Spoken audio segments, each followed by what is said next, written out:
Hey everybody, it's a bit late for a video, but we're at the point where this storm in the Midwest has gotten severe enough that we think it's necessary to deploy ambulances in preparation for it.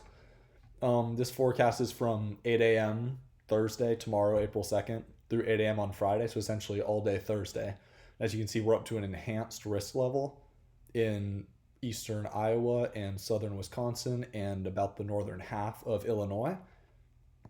And so we've identified 5 areas in which we'd like to deploy ambulances for life saving measures. We have Iowa City and Cedar Rapids in Iowa. We have Madison, Wisconsin. We have Rockford, Chicago, and Peoria in Illinois. And so this right here is the tornado outlook for that same time period. And as you can see, we're up to a 10% chance of intensity CIG level 1. And so that's above our threshold where we feel like it's necessary to deploy ambulances for.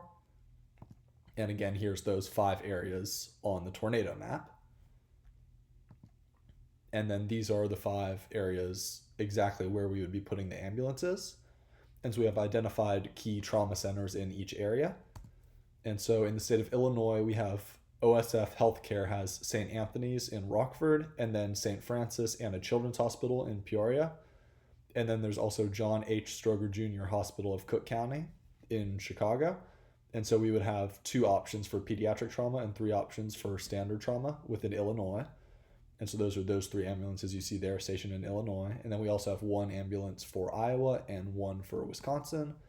Those are the UW Health University Hospital in Madison, which is for both adult and pediatric trauma, and then the University of Iowa Hospital and Children's Hospital in Iowa City, which has a separate children's, pediatric, and adult trauma centers.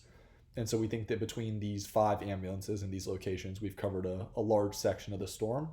And hopefully we won't need to use any of the ambulances, but just in case, this is where we'd put them to prepare for the severe weather tomorrow.